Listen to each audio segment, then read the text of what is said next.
120 शब्द प्रति मिनट की गति से डिक्टेशन प्रारंभ होगी। 5 सेकंड बाद शुरू। सभापति महोदय, आज मैं एक ऐसे विषय पर बोलने जा रहा हूं जो देश के समक्ष एक बहुत बड़ी समस्या बनी हुई है। आजकल कृषि पर बहस चल रही है। मैं इस बहस को कल से सुन रहा हूं। कई लोगों ने तो सरकार की बड़ी प्रशंसा की है कि वह बहुत ही अच्छा काम कर रही है। मैं मंत्री महोदय से एक सवाल करना चाहता हूं। मार्च में मंत्री महोदय ने एक प्रश्न के उत्तर में कहा था कि 2 साल में हमारा देश आत्मनिर्भर हो जाएगा। मैं जानना चाहता हूं कि ऐसा कहने के पीछे उनका क्या आधार है। कौन से उनके पास ऐसे सबूत हैं जिनके आधार पर उन्होंने इस प्रकार की घोषणा की है। मैं चाहता हूं कि जब वे उत्तर दें तो इस बात की अवश्य चर्चा करें। सभापति महोदय, आप जानते हैं कि इस देश में 80% लोग खेती करते हैं और उसके बाद भी आज हमारे देश का सम्मान दूसरे देशों में बिल्कुल नहीं है। आज दूसरे देश में जहां 80% लोग खेती करते हैं, हम भोजन के मामले में भी आत्मनिर्भर नहीं हुए हैं।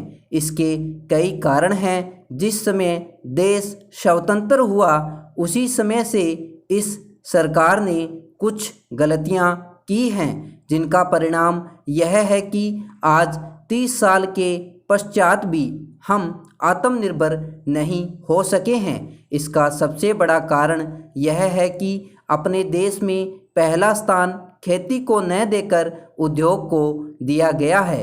उद्योग हमारे देश के लोगों की जीविका का मुख्य साधन नहीं हो सकता है। भोजन की समस्या के हल के लिए जिन चीज़ों की आवश्यकता है उसकी ओर हमें ध्यान देना चाहिए। सबसे पहले पानी की आवश्यकता को समझते हुए मैं समझता हूं कि देश में सिंचाई पर अधिक जोर दिया जाना चाहिए और सिंचाई तथा खाद्य मंत्री एक होना चाहिए। यह मेरी मांग है। पानी के बाद खेती के लिए खाद भी आवश्यक है। खाद का स्थान दूसरा हो सकता है। आज देश में खाद की बात काफ़ी जोर देकर कही जाती है। यह कहा जाता है कि उपज को बढ़ाने के लिए खाद की आवश्यकता है। बिना खाद के उपज नहीं बढ़ सकती है, किंतु खाद कहाँ तक उपज को बढ़ा सकेगी, यह भी सोचने की बात है। पेरा सभापति महोदय, इस देश के किसान को उसकी मेहनत का उचित दाम मिलना चाहिए। इस बात से इनकार नहीं किया जा सकता है। मैं इस सदन का ध्यान इस बात की ओर आकर्षित करना चाहता हूं कि जब जब किसानों को दी जाने वाली सहायता की बात कही जाती है तो यहाँ पर कभी भी कोई साफ निर्णय नहीं लिया जाता है। आश्वासन तो बहुत दिए जाते हैं कि हम किसानों को उनके द्वारा पैदा किए गए अनाज का उचित मूल्य देंगे, उन्हें खेती में काम आने वाली सामान को उचित मूल्य पर देंगे और उन्हें वे सब सुविधाएं देंगे जो शहरों में रहने वाले लोगों को मिलती है। किंतु मुझे दुख के साथ कहना पड़ता है कि इस सदन में दिए गए आश्वासनों को कभी भी पूरा नहीं किया गया है। कई बार किसानों को बाढ़ से या सूखे से बहुत नुकसान उठाना पड़ता है। उस समय सरकार की ओर से उनको पूरी सहायता दी जाती है। एक तरफ तो किसानों को उनके द्वारा पैदा किए गए अनाज का उचित मूल्य भी नहीं मिलता है और दूसरी तरफ उनका बाढ़ और सूखे से बहुत नुकसान हो जाता है। ऐसी स्थिति में हमारे देश के किसानों को बहुत कष्ट उठाने पड़ते हैं। पेरा श्रीमान, महाराष्ट्र में किसानों के आंदोलन की बात हम सुनते हैं। बड़े दुख की बात है कि जहाँ तक मुझे मालूम है वहाँ के किसानों को बहुत सारी सुविधाएं दी गई हैं। वहाँ के किसानों को दिए गए ऋण माफ़ कर दिए गए हैं, लेकिन उत्तर प्रदेश के किसानों को इस तरह की सुविधा अभी तक नहीं दी गई है।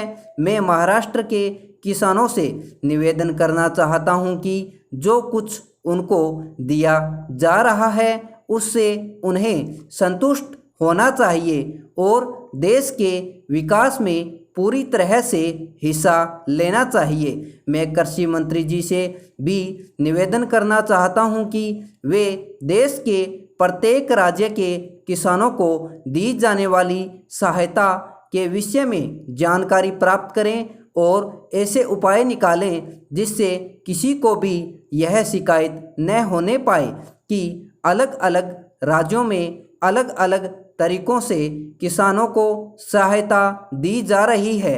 मैं माननीय मंत्री जी का आदर करता हूं। मैं समझता हूं कि उनके दिल में किसानों के लिए पूरी जगह है, लेकिन उनके लाभ की योजनाओं को अच्छी तरह से लागू भी किया जाना चाहिए। संपूर्ण विराम। कि स्थानीय स्तर पर इसके लिए एक समिति बने।